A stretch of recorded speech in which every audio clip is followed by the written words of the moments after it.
Hillary wrote in. Hillary wants to know, what is the plan for the David Pakman Show in 2015?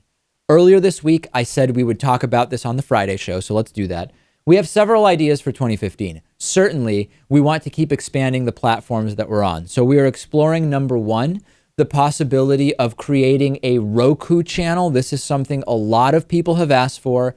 David, can you create a David Pakman Show Roku channel? We have Roku, but you're not on there, etc. So we are currently talking with developers about creating a Roku channel.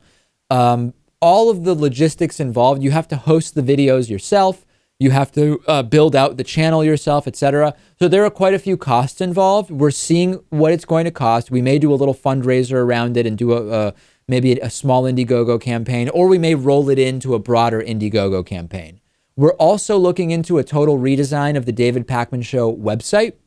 Our website is not particularly mobile friendly, and because so many people are on tablets and on mobile devices, I think it's really important in 2015, advance of the following year's election, to get a website that is truly mobile friendly. Again, we're trying to get some budgets for this. It may be rolled into an Indiegogo campaign.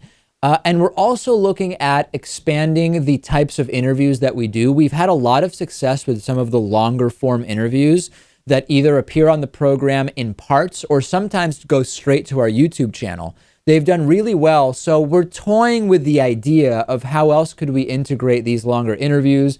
Lewis has been talking about lining up some multi-part interviews.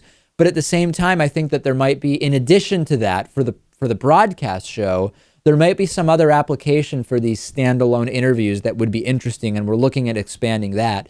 And then there's a few other things. So really, there's a lot planned for 2015, Lewis. There is. It's hopefully another big year for the show. I think one of the things we are focusing on also is trying to get Dave's hair under control. It's we thought about hiring professionals. Sometimes it can be a hazard, really. And we don't want anyone to get injured. So. We've actually been told that we may not be. There's a lot of things going on, and over the summer there may be another small to medium sized relocation for the show, and this might be just down the street, or it might be a little bigger than that, and it's kind of far off.